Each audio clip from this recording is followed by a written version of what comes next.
UFC 298 was the 10th UFC card held in Anaheim, which makes it the 5th most events held in any city behind Las Vegas, Abu Dhabi, London and Rio de Janeiro. So there is a ton of UFC history in Anaheim. The first women's fight ever in the UFC, the first UFC fight on Fox, Velasquez knocking out Brock Lesnar, Hughes avenging his loss against BJ Penn, Jones vs DC2, Miocic vs DC2, and now Topuria ending Volkanovski's reign in a dominant fashion to become the youngest UFC champion. Volk's reign was the second longest in featherweight, while the 8th longest UFC championship reign overall. Interestingly, Ilia Topuria is the only underdog on the UFC 298 card who came out victorious. Other than that, each favorite won in the previous 11 fights. So UFC Albani Lewis vs Abdurakhimov in 2016 still remains the only UFC event in the modern era where the favorite went 12-0. I've got a lot of interesting fun facts about UFC 298, mostly about the main event. So let's start the recap of the event from the beginning. I'm the Indian accent guy and you are on Fight Book.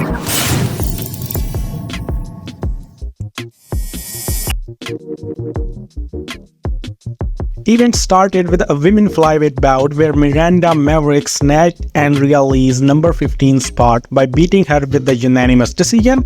It's her second straight win and fourth out of her last 5 UFC bouts. Andrea Lee, on the other hand, lost her 4th consecutive fight as well as the spot in the top 15 and maybe in the company too.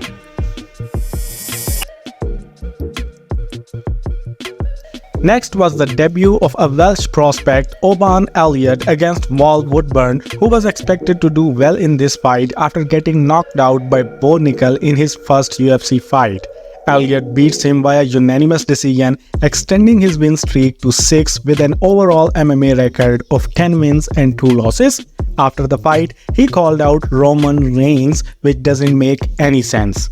Wal Woodburn, with his second straight loss, will get cut from the company if he was on a 2-fight contract like Chris Montigno. Next was also a welterweight bout where 7-0 undefeated Dana White's Contender Series alumni Johnny Barlow made his outstanding debut, ending the early prelims with a highlight reel knockout in the first minute of the last round. Barlow says he broke his arm in the first round, so he was transported to the hospital as soon as the fight ended. His opponent Josh Quinlan had also made a successful UFC debut in 2022 as a 5-0 undefeated Contender Series alumni, but now he's on a 2-fight losing streak with an overall record of 6-2.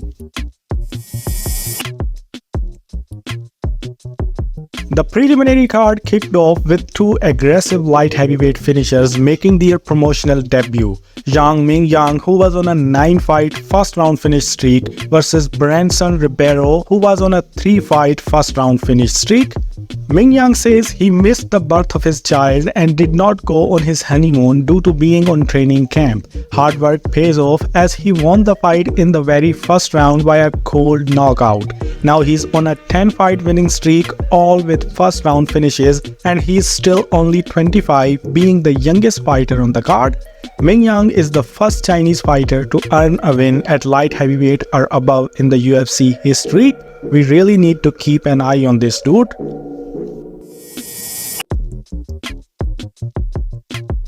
Highly touted, undefeated Japanese prospect Rinya Nakamura was the biggest favorite on the card, so he was expected to get a flashy knockout. He couldn't do that, but at least he managed to get the nod after the most boring 3 rounds of the whole card. He said he may have broken his hand and that's why he could not get the finish. He apologizes to the crowd, which was indeed not needed. Carlos Vera, on the other hand, got his 4-fight win streak snapped. Marcos Rogerio de Lima successfully defended his number 15 spot in the heavyweight rankings, winning the fight with the second round TKO. Coming back in the win column, he has now won 5 out of his last 7 UFC fights. However, props to Junior Tafa, being the first UFC fighter to replace his brother. He accepted this fight on last minute notice like a superhero, so I was not expecting much from him. But a top 5 glory kickboxer getting dominated on the feet by 38 years old De Lima, who was the oldest fighter on the card, was still something I had not imagined. He is now 1-2 in the UFC, and his next fight is already booked in the upcoming UFC event, Fight Night Namajunas vs Ribas. Amanda Lemos got back in the win column in the featured prelims bout with the unanimous decision win over Mackenzie Dern. She still is the top-ranked contender, so we can expect another title run. Her opponent Mackenzie Dern now has lost 4 in her last 6 UFC bouts. Anthony Hernandez kicked off the main card with a second-round submission win over Roman Kopylov, snapping Kopylov's 4-fight finish streak and extending his own to 5. Anthony Hernandez started his UFC career as 1-2. He is now 5-0 with 4 stoppage victories. His win streak is the second longest in his division, behind only the champion Dricus du Plessis' 7-fight win streak. Kopylov had a chance to crack the rankings, but now he is nowhere close to the rankings until he gets back in the win column. 4 wins and 3 losses is definitely not a good record. Merab Dvalishvili won the fight by a unanimous decision, extending his winning streak to 10, which is the longest in UFC bantamweight history and second longest overall in UFC behind Islam Makhachev. Beating the former double champion confirmed his title shot at the post-fight press conference by Dana White. Henry Cejudo had decided to retire from MMA as a double champ after defending his bantamweight title against Dominic Cruz. Since his return after 3 years, he lost back-to-back fights. First, he lost the title fight against Aljamain Sterling, and now he lost the title contender match against Merab Dvalishvili. He is now retired once again as he took off the gloves in the octagon. But still, he didn't get his retirement speech because Dana White thinks he had already got his retirement speech before, so it wasn't needed this time. Win or lose, Cejudo is a legend who deserves some respect. Last time when Cejudo fought in a 3-round fight, none of these fighters were undisputed UFC champions. Alexander Volkanovski, Robert Whittaker, Israel Adesanya, Kamaru Usman, and Khabib Nurmagomedov.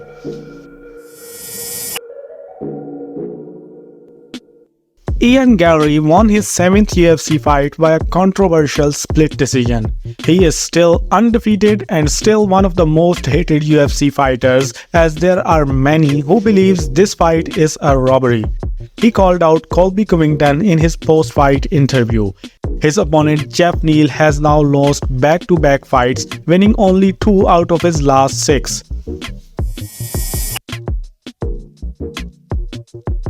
Robert Whittaker got the much-needed victory over Paulo Costa via unanimous decision. With coming back in the win column, he is now again in the title contention. Costa, on the other hand, did better than many would have expected. His stakes get higher with that kind of performance against the always tough Whittaker.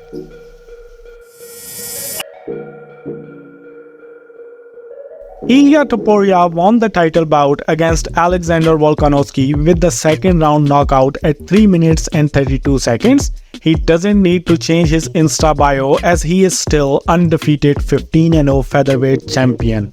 As the first Georgian-born Spanish fighter, he asked to defend his belt in Spain, and Dana also liked the idea in the post-fight conference. Alexander Volkanovski, on the other hand, lost his career's first featherweight bout. Everyone already knows about the UFC game cover curse, but a new curse emerged in UFC 298, which is being called the Zuck curse. Mackenzie Dern lost when Mark Zuckerberg bought out the Apex, and now Volkanovski gets melted when Zuckerberg accompanied him in his walkout. Men's UFC fighters after their 35th birthday are now 0-15 in their title fights at lightweight and below. They are 122 if we add the welterweight division as well. The only win was Tyron Woodley's when he defeated the younger opponent in Darren Till. However, Volkanovski has now lost 3 fights in his last 4 UFC bouts. He wants an immediate rematch, but Dana said he is not sure if this would happen or not. What do you think about Volkanovski's immediate rematch? Tell me your thoughts in the comment section. Now I'll see you in the next video, so till then, do whatever you want.